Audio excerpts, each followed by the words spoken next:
My name is Rachel Morgan. I am 34 years old. I am a registered nurse at Vanderbilt University Medical Center in Nashville, Tennessee.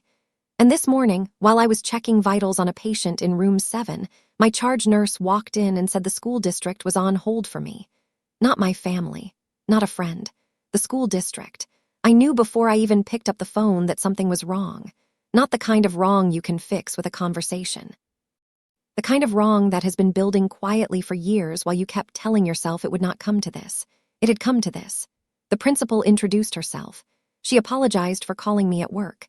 Then she said she was reaching out because the emergency contact forms listed me as the legal guardian for all 4 of my sister's children. Not a contact person. Not an aunt to call if something happened. Legal guardian. Responsible for medical decisions. Responsible for school enrollment. Responsible for everything. I had never signed a single piece of paper. I had never agreed to a single word of it, but my mother had. And she had done it without telling me. I said nothing on that call. I told the principal I would come in person. I hung up, finished my shift notes in 4 minutes flat, and walked to my car in the parking garage without saying a word to anyone. That drive to the school was the quietest 22 minutes of my entire adult life. Not because I had nothing to say, because I had finally decided exactly what I was going to do. And the people who thought they knew me had no idea what that looked like. Before I tell you what happened at that school and what I said to my mother that afternoon, tell me, where are you watching from right now? Drop your city in the comments. I want to know how far this story reaches. Growing up in Clarksville, Tennessee, our house looked like every other house on Maple Ridge Drive. Beige siding, a cracked driveway, a mailbox my father spray painted black the summer before he left for good. From the outside, we looked like a family holding it together. From the inside, I was the one doing the holding. My father left when I was 9 years old. He did not leave dramatically. He did not fight or slam doors or make speeches about why he was going. He simply stopped coming home one Tuesday evening, and by the following weekend, his closet was empty and his coffee mug was gone from the counter, and my mother was sitting at the kitchen table, staring at the wall like she was trying to remember how to breathe. I made dinner that night. Scrambled eggs and toast, because it was the only thing I knew how to make without help. I put a plate in front of my mother, and one in front of Dana, and I ate mine standing at the counter because there were only 2 chairs at the table, and I had already decided without knowing I had decided it that my job from that night forward was to make sure everyone else had what they needed before I looked for my own. I was 9 years old, and I had just appointed myself the person responsible for keeping this family from falling apart. Nobody asked me to. Nobody told me to. It simply felt like the only logical response to a situation where the adults had stopped functioning and someone had to. Dana was 6. She cried for our father every night for 2 weeks straight. My mother held her and rocked her and whispered that everything was going to be okay. I lay in my bed on the other side of the wall and listened to both of them and did not cry because I had already decided that crying was not my role. My role was to be okay. My role was to be the one who made the eggs and remembered the grocery list and checked that the doors were locked at night. My role was to be the thing that did not break. That decision, made at 9 years old without words or ceremony, shaped the next 25 years of my life in ways I am still discovering. My mother went back to work full-time at the county records office when I was 10. She left early and came home tired, and Dana needed help with homework, and dinner needed to be made and laundry needed to be folded. And I did all of it because I was the oldest, and because my mother looked so completely exhausted every evening when she walked through the front door that asking her for anything felt like placing one more object on the back of someone already bent under too many. I did not resent it. I want to be honest about that because it would be easy to look back now and rewrite the story as one of pure suffering, and that would not be true. I was proud of it. I liked being capable. I liked being the one who knew where everything was and what needed to happen next and how to stretch a box of pasta into 3 different meals. What I did not understand at 10 years old, and would not understand for a very long time, was that there is an enormous difference between choosing to help and being slowly shaped into someone whose help is never questioned and never optional and never thanked because it has been reclassified from generosity into simply what you do. By the time I was 12, I was cooking dinner 4 nights a week. By the time I was 14, I was managing the grocery list, tracking the utility bills, reminding my mother when payments were due, and helping Dana through every subject in school because Dana struggled academically in ways my mother did not have the bandwidth to address, and I did not have the heart to ignore. Dana was not unintelligent. She was distracted and social and far more interested in the world outside our house than anything happening inside a textbook. My mother called it her personality. Her teachers called it a behavioral pattern that required intervention. I called it every Tuesday and Thursday evening at the kitchen table, and I sat with her until her homework was done regardless of how long it took or what else I had needed to do that day. I did not think of it as sacrifice. It was just the shape of my life, the shape it had been quietly taking since the night my father's coffee mug disappeared from the counter. There was one evening when I was 15 that I still think about sometimes. I had been accepted into a summer science program at Vanderbilt, a competitive program for high school students interested in medicine, fully funded, the kind of opportunity that came with recommendation letters and real laboratory access, and the sort of experience that looked exceptional on a college application. I had applied without telling my mother because I had learned by then that telling her about things I wanted before I knew whether I could have them only created opportunities for those things to be taken away. The acceptance letter came on a Thursday. I read it 4 times standing at the mailbox before I went inside. I showed it to my mother that evening after dinner. She read it once. Then she looked up and said that is wonderful, but who is going to be here with Dana this summer, because she had just picked up an extra shift on Saturday mornings, and she really needed someone reliable in the house. I did not go to the program. I spent that summer at home with Dana, helping her prepare for 8th grade and watching the calendar move through July and August with a particular kind of quiet that I now recognize as the sound of a door closing. I did not cry about it then either. Crying was still not my role. I filed the acceptance letter in the back of my desk drawer, and I did not look at it again for years. It was still there when I packed up my room to move to Nashville. I threw it away at the curb without opening it. Some losses are easier to release when you do not look directly at them. What I kept instead was the intention. I was going to be a nurse. I had known it since the summer I was 11, and my mother had a kidney infection so severe she could barely stand, and I had sat beside her bed for 3 days tracking her temperature and making sure she drank water and reading the back of the medication bottles to understand what each one was for. There had been something clarifying about that, something that felt like purpose in a form I could hold on to. I applied to nursing programs my senior year of high school, and I got into 3 of them. I chose the one with the strongest clinical program and the most financial aid, and I did not ask my mother for anything because I already knew what the answer would be. Dana needed new glasses that fall. The money went to Dana's glasses. I took out an additional loan and did not mention it to anyone. My sister Dana is 3 years younger than me. She was the kind of child adults called spirited and teachers called challenging, and our mother called her baby no matter what she destroyed.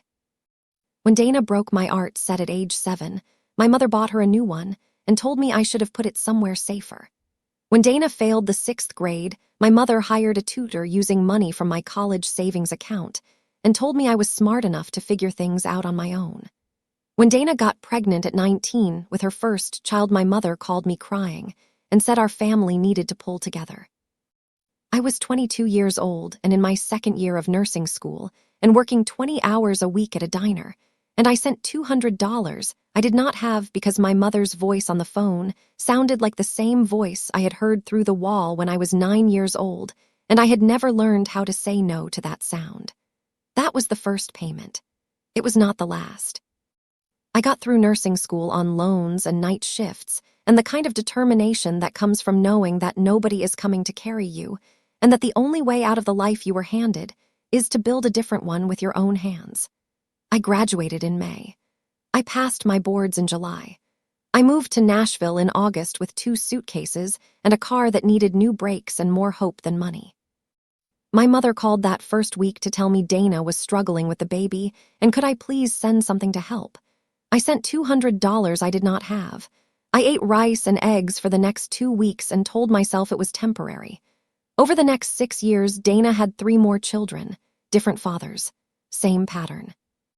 She would fall behind on rent or need groceries or have a car problem or need money for school supplies, and my mother would call me and relay the message with just enough guilt attached to make saying no feel like a moral failure. The children need school supplies, Rachel. The baby needs formula, Rachel. You know how hard Dana is trying, Rachel. You are the responsible one, Rachel. I wired money from Nashville every time. I told myself I was helping the children, not enabling Dana, which was true in the way that convenient truths always are. Partially accurate and entirely incomplete. The fuller truth was that I had been trained since the age of 9 to believe that my needs came after everyone else's, and that asking for anything for myself was a kind of selfishness that responsible people did not indulge. So I did not ask. I sent the money. I answered the calls. I drove 4 hours to Clarksville for birthdays and holidays and school events, and I brought gifts and food, and whatever else was needed, and I told myself this was what family meant. 3 months before the school called me, I had driven to Clarksville for Dana's youngest son's 3rd birthday party. I brought gifts for all 4 children. I brought a cake because Dana had forgotten to order one. I spent 4 hours blowing up balloons and cutting cake and entertaining children, while Dana sat on the couch scrolling her phone, and my mother stood in the kitchen telling the neighbors what a wonderful aunt I was. On the drive back to Nashville that evening, I called my closest friend Camille, and I said I think something has to change. Camille said, Rachel, something has needed to change for a very long time. I knew she was right. I had known for longer than I wanted to admit. I just had not found the edge yet.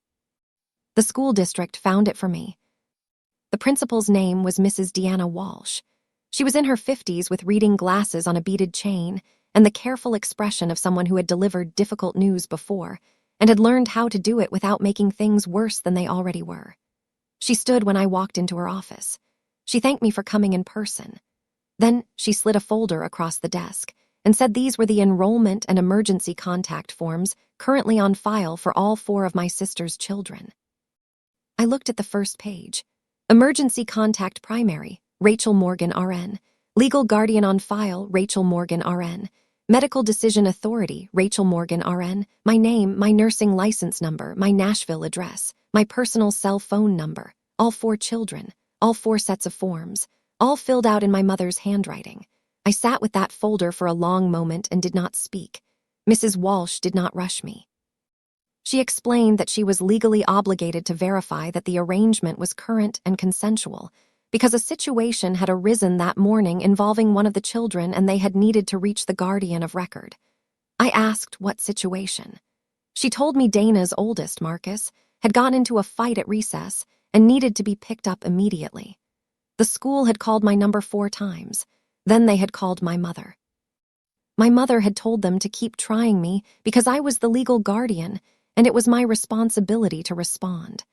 I had made that drive between Nashville and Clarksville enough times that I could do it without thinking.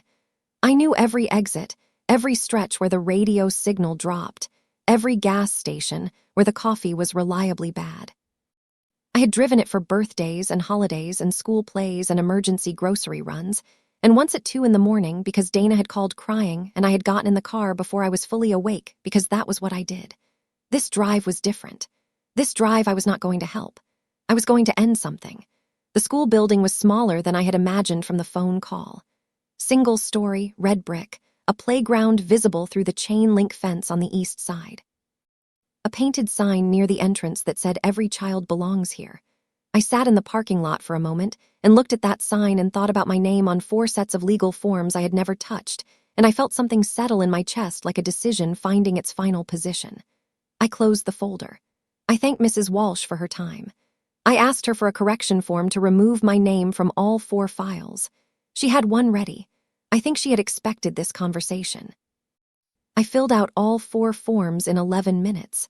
I signed my name for the last time in connection with anything related to my sister's children. Then I asked Mrs. Walsh one question. I asked her who had the legal authority to place my name on these forms without my knowledge or consent. She said no one. She said what had been done was not a clerical error and not a misunderstanding, and if I wanted to pursue it further, she could provide complete documentation of everything currently on file. I told her I would be in touch. I walked back to my car. I sat in the parking lot for exactly 6 minutes. Then I called my mother. She picked up on the second ring. Her voice was warm the way it always was when she did not yet know which version of me she was about to speak with. She said, "Oh, good you called. Did the school reach you? Marcus had a little incident today, and I need you to go pick him up because Dana is at work and I cannot get there until after 3 and—" I said, "Mom." She stopped. I said I just left Deanna Walsh's office. The line went very quiet. I said I have removed my name from every form in that school building. She started to speak. I said I am not finished. I told her what I had found. I told her I had never signed those forms. I told her I had never agreed to be a legal guardian for anyone. I told her that using my name and my nursing license number on legal documents without my knowledge or consent was not a parenting decision or a family arrangement. It was fraud. She said, "Rachel, you are overreacting.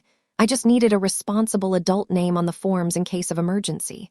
The children love you, and you are so dependable, and I never thought you would mind because you have always been there for this family, and—" I said 3 words.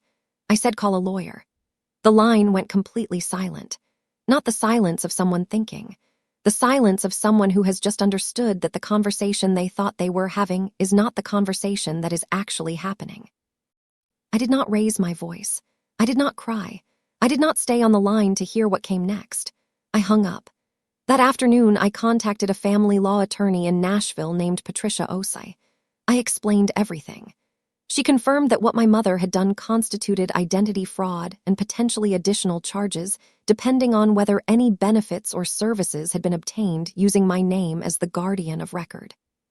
She drafted a formal legal letter and sent it to my mother's address within 48 hours. She sent a copy to Dana. She sent a copy to the school district. My phone rang 23 times that evening. My mother, Dana, an aunt I had not spoken to in 4 years, my mother again, Dana again. I let every single call go to voicemail, and I sat on my couch in Nashville with a cup of tea and listened to the city outside my window and felt something I had not felt in longer than I could remember. I felt still.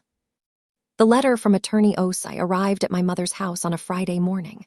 I know this because Dana texted me at 9:47 a.m. with a single line. "What is this?"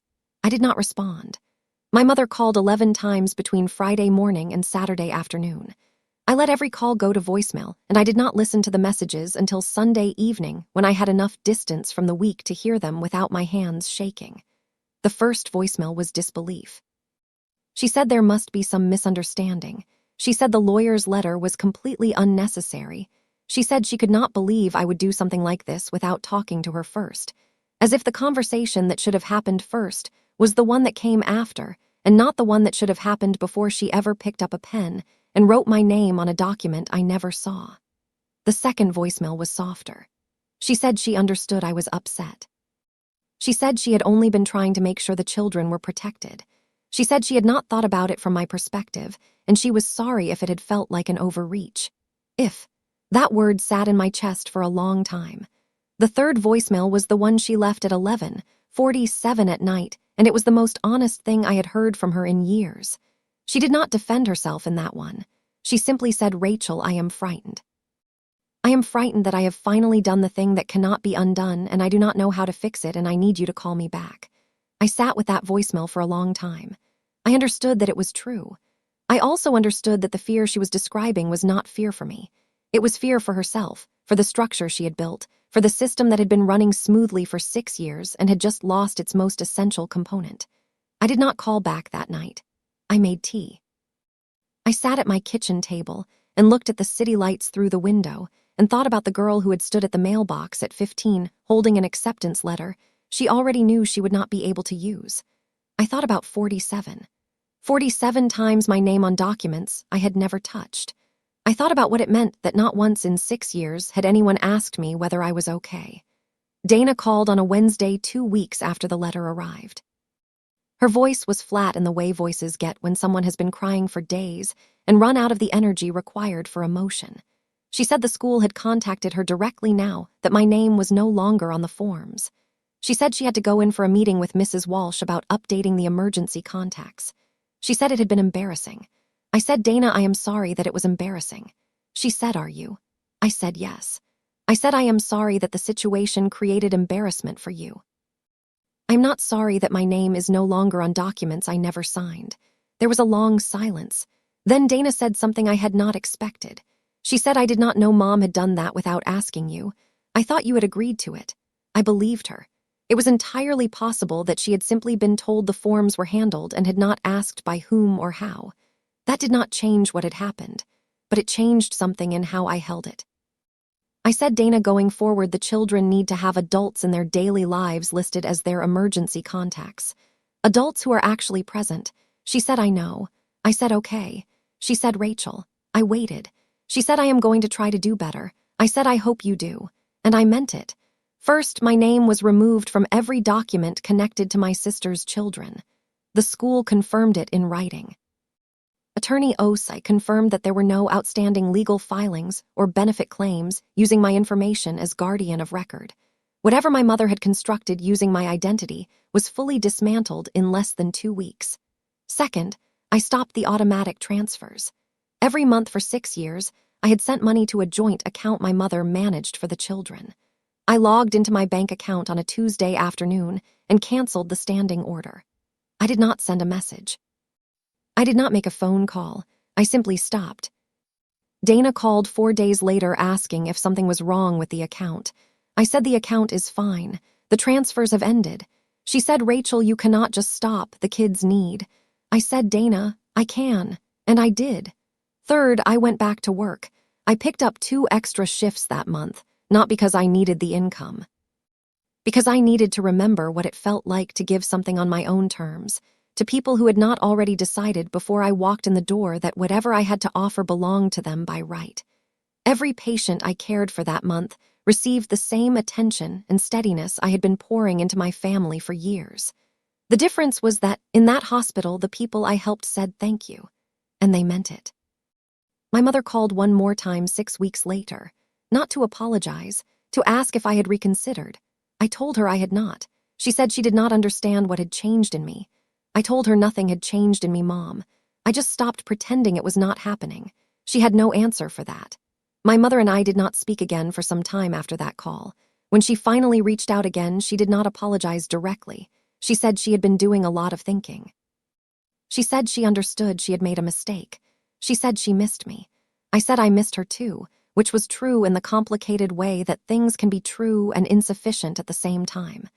I told her that if we were going to have a relationship going forward, it would need to be a different kind of relationship than the one we had been having. She asked what I meant. I said I mean one where you ask me before you need me, one where my answer is allowed to be no. One where the assumption is not that I will handle whatever needs handling simply because I always have. She was quiet for a long time. Then she said I did not realize that was not what we already had, and I believed that too. That was perhaps the hardest part of all of it, not that she had done something deliberately cruel, but that she had done something genuinely harmful while believing it was simply the way things worked. That the system we had built together over 25 years had felt to her like family and had felt to me like a job I had never applied for and could not resign from. Understanding that did not fix it, but it made it possible to imagine eventually something different. There is a version of this story where I feel guilty, where I lie awake wondering if I was too cold, too legal, too unwilling to find a softer way through a family problem. I visited that version of the story in the parking lot of that elementary school. I gave it exactly 6 minutes. Then I filled out the correction forms and drove home to Nashville. Some people spend their entire lives waiting for the family they were born into to finally see them as they are. I spent 6 years sending money and driving highways, and showing up for people who had quietly decided that showing up was simply what I did, that it was a feature of my personality rather than a choice I was making, that my presence and my resources were available on demand because I was the responsible one and responsible people did not set limits. The morning that principal called me at work was not the beginning of the end. It was the end of something that should have ended much earlier. I did not leave my family. I left the role they had built for me without my knowledge and without my consent. And once you step out of a role like that, you understand something that nobody prepares you for. The relief does not feel like anger. It does not feel like winning. It feels like setting down something very heavy that you carried for so long you stopped noticing the weight. If someone in your life has decided what you owe them without ever asking whether you agreed, you are allowed to correct the record. You are allowed to fill out the forms. You are allowed to call the lawyer. You are allowed to cancel the transfers. You are allowed to say 3 words and hang up the phone. What would your 3 words be? Tell me in the comments below. And if this story reached something in you, you already know what to do.